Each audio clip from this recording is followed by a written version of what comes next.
See, we in Bethania. This house right here and this house right here was built in 1775. 1775 these houses was built. You feel what I'm saying? And it's really nice. And I didn't even know that. I used to, you know what I'm saying? I would ride through here to school. This Bethania. This Bethania. Right? So I used to go to school this route. And I always come through here.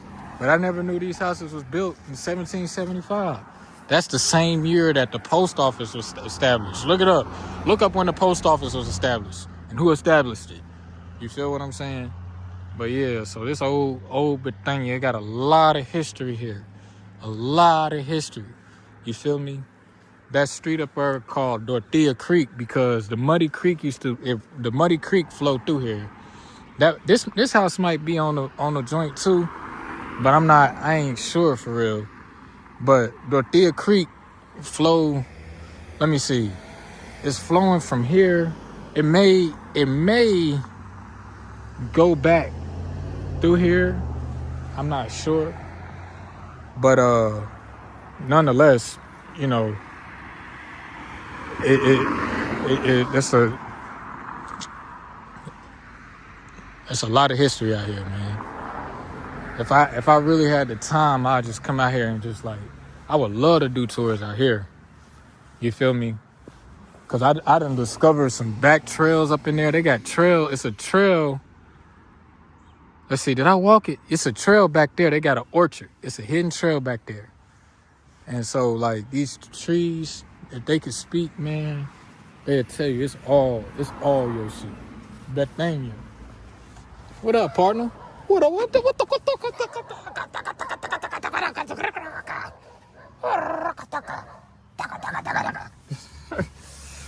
Yeah, man, them trees can speak.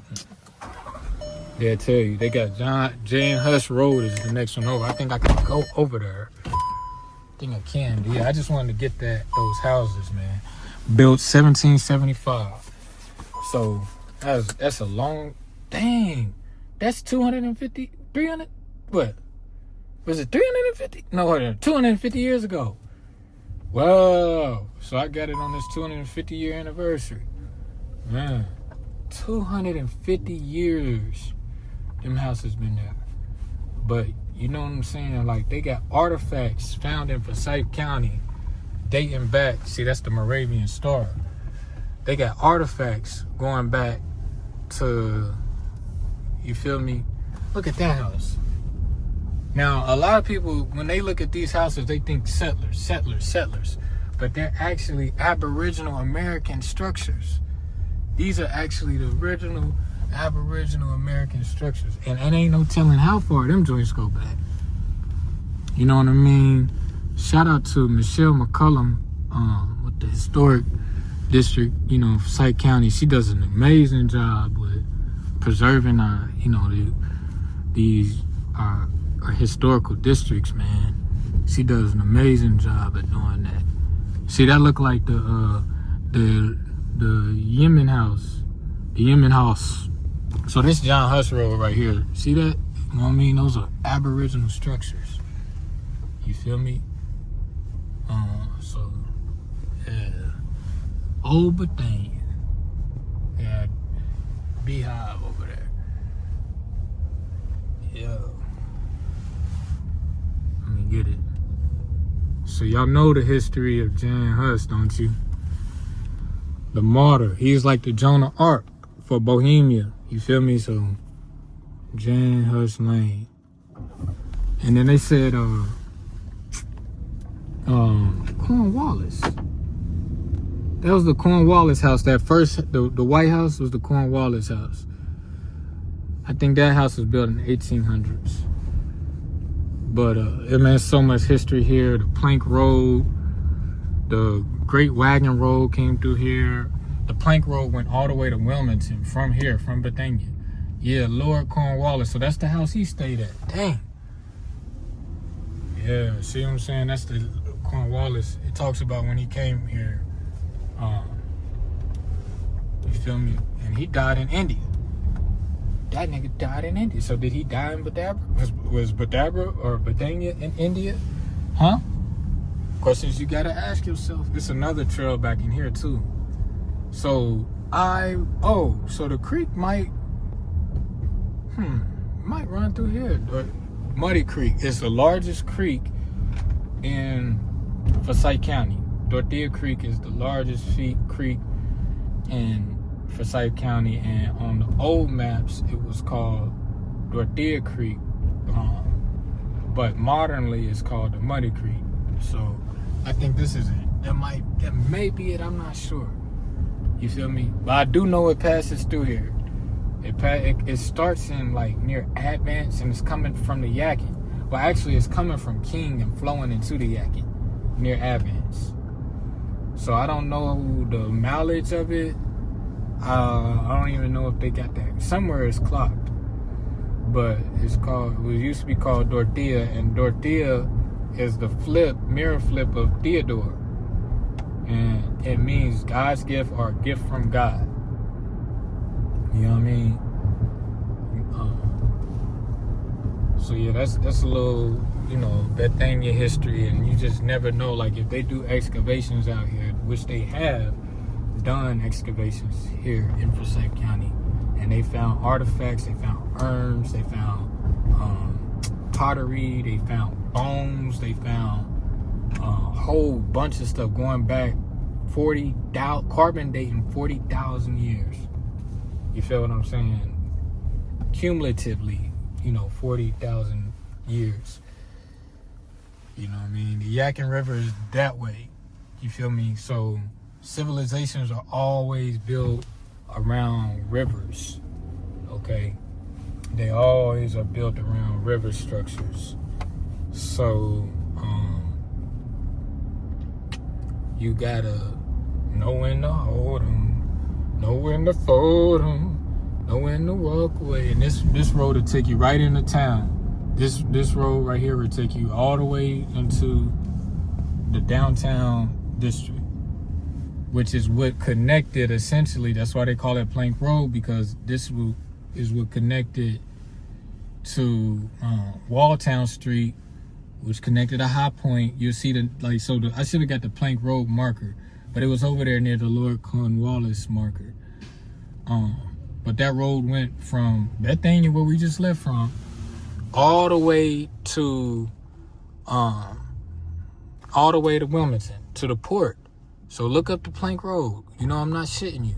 And so again, civilizations was built along rivers. So think about it like, these streets.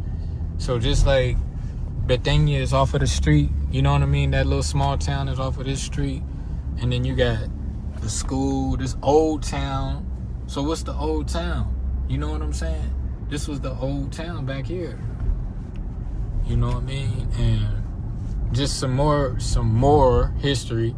My mom, in modern times, my mother in 1987, her first salon was on this road.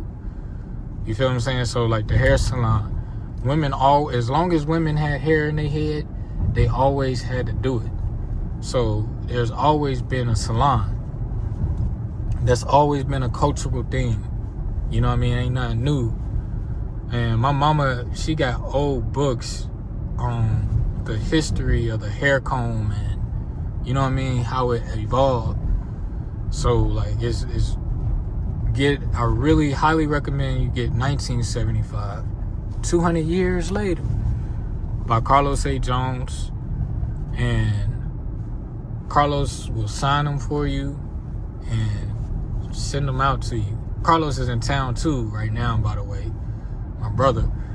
So yeah, when my mom got her first salon in this new new to her, when she moved out here, I'm gonna show you where it was at. It's gonna shock the shit out of you. Her salon was where this Bojangles is at. Right here. That's where her original salon was at. Bojangles.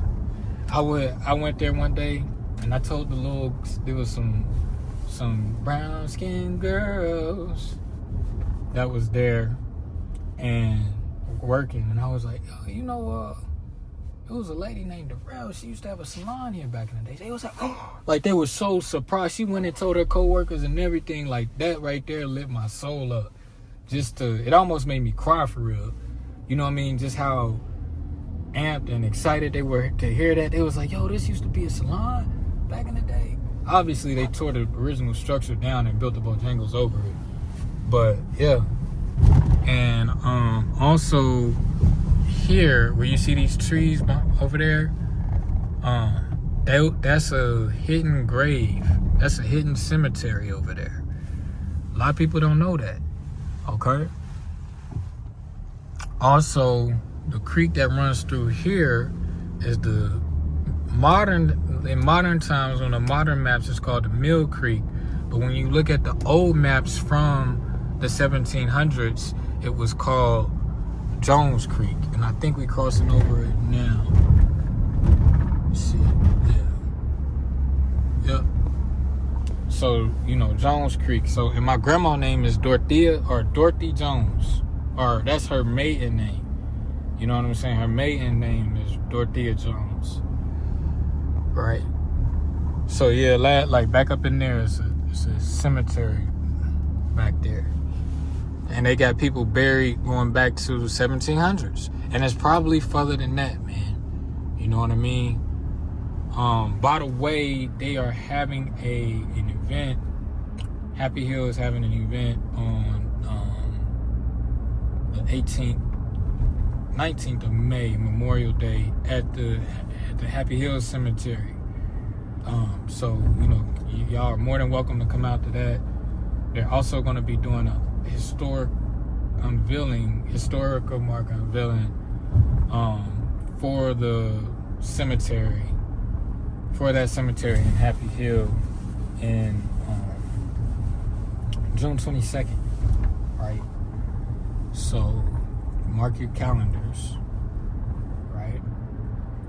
In Happy Hill Gardens, okay? Man, it's just so much history in this city, man. So much history. I could talk for days about it. And so I had the opportunity Sunday, this past Sunday, to read at the Maya Angelou garden party, which was downtown in Bailey Park.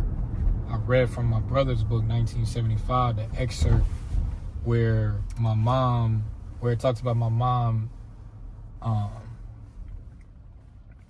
doing Maya Angelou's hair and how they connected, and the time that they shared, just bringing that back to life. It could literally have been a play. You know what I'm saying? Like, that literally can be a play. And so what I really liked about it the most is that, I put the ballot in to speak, to do that reading. But what I really liked is that the students did their own research on my mother. You feel me? And when they introduced me, right, as Ibn Darrell, the son of Darrell, you know what I'm saying? When she introduced me, she mentioned Darrell's Salon of Beauty and her connection, my mom's connection with Maya, and how Maya was a customer of Darrell's Salon of Beauty. So there's Bethania. That's the Bethania historical marker. So now this is Bethania off of this same road. You feel me? Bethania. And then if you keep going down the road, you're going to be in Shalom, which is Salem, what they call Salem.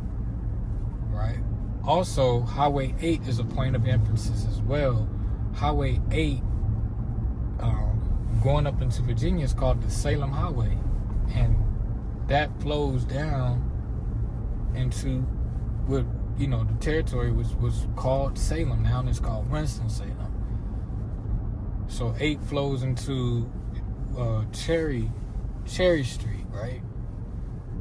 But it goes all the way up into Virginia. All the way up. And my great-great-great-great-grandmother was born in Virginia off of Highway 8.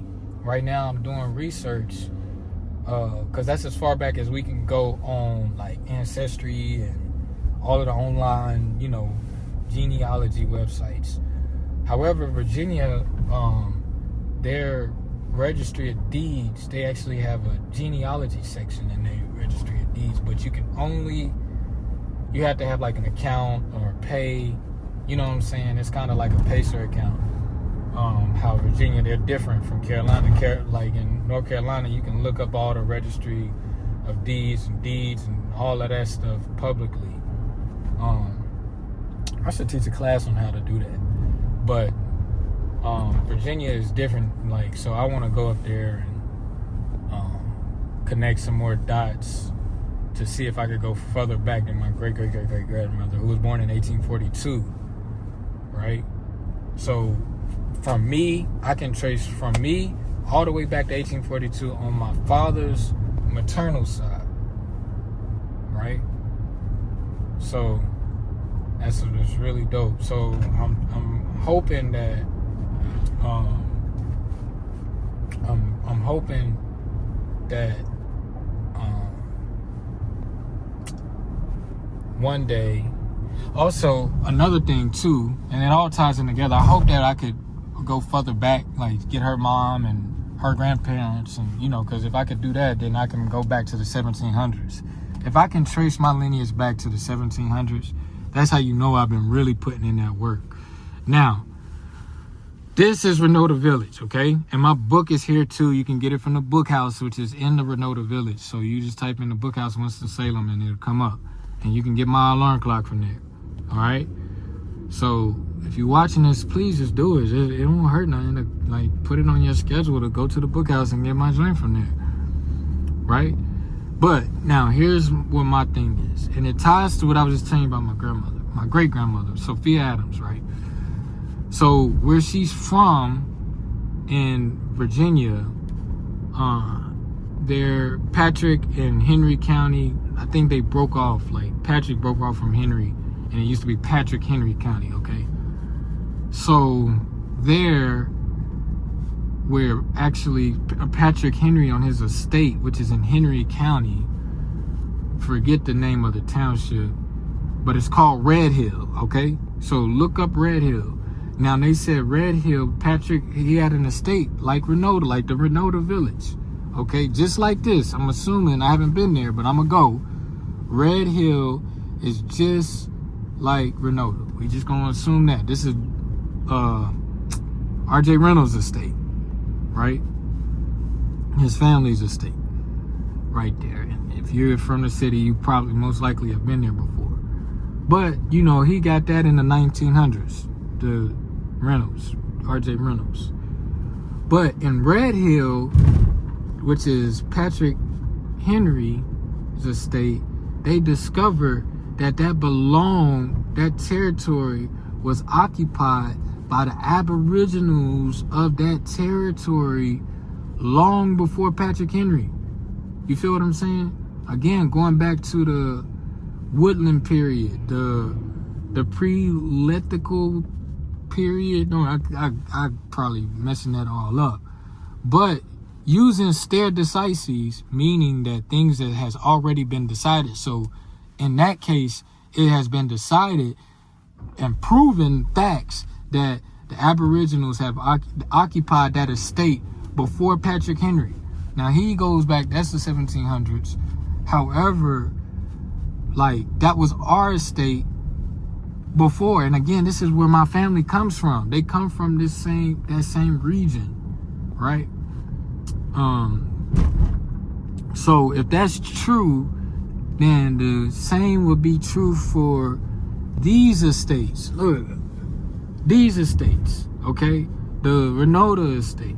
So that means that it always has been here. The road has always been here. You feel me? And so, just common sense, the people who lived in that time period they weren't stupid. They were competent.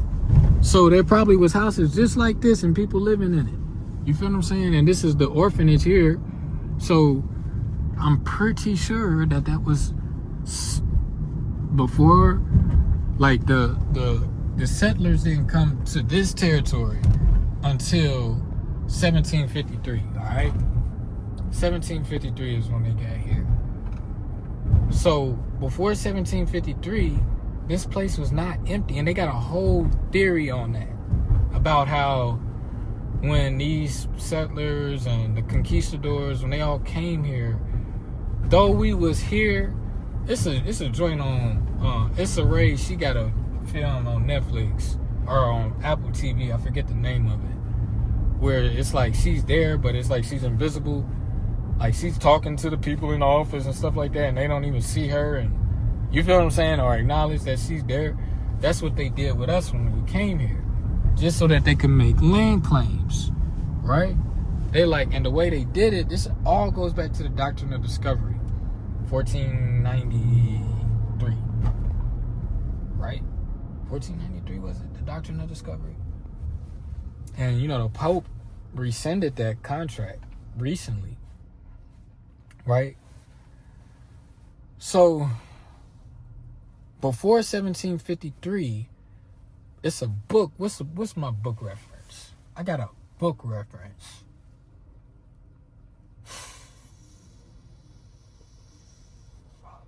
Anyway, in this book reference, it talks about how, it's called Wachovia. It's something about Wachovia. I forget. Wachovia. It's about, is it the book? The book is about Wachovia, which is this territory with it. So like Wachovia, the way you can look at it, because the townships, you got Salome, Bethania, Unitas, Bethania, Vienna, all of these townships were here.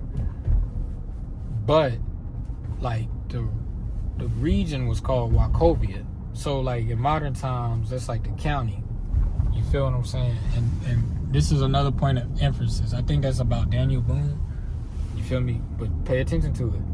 That's a arrowhead, okay? Letting you know that we was here. Anyway, so the region was called Wachovia.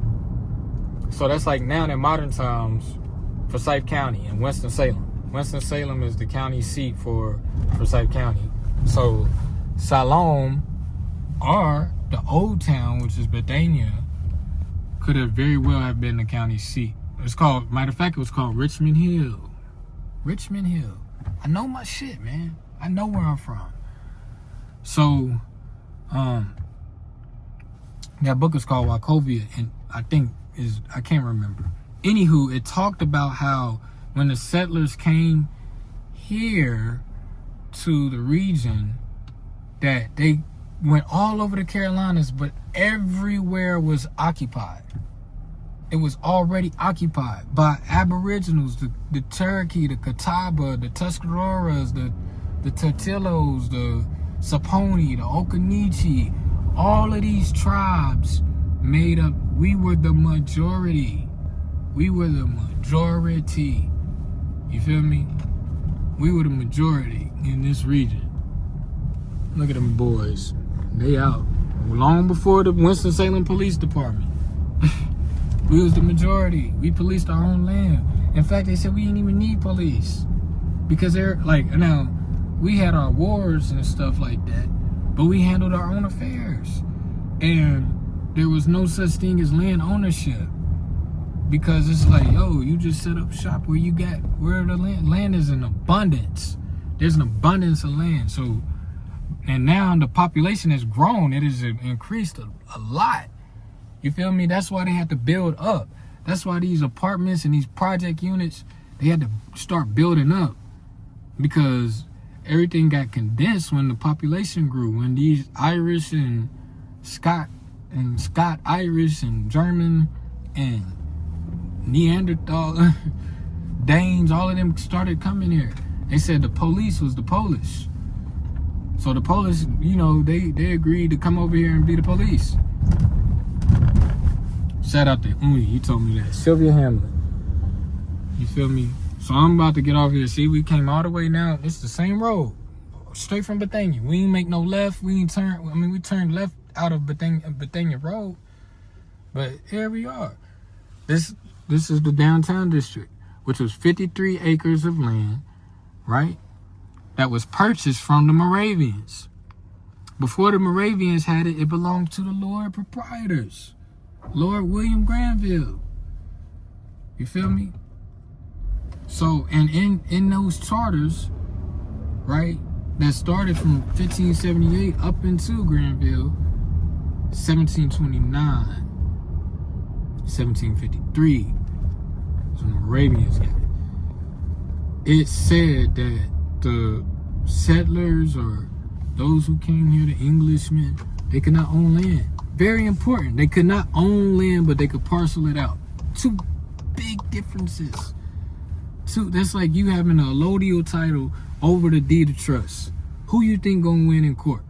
If you got the allodial title to the land and somebody got a deed of trust to the land, who you think gonna be the superior lord? Come on. Do your research, man. So I'm getting ready to get off here. I just wanted to document that because that's what I do. So yeah, man, look up Red Hill up in Virginia and do a comparative analysis to Renota, because they're saying, oh, this was Reynolds' estate. But was it the Aboriginal estate before it was Reynolds' estate? These are questions that we gotta ask ourselves. All right. Peace to the lords of the land. Shalom.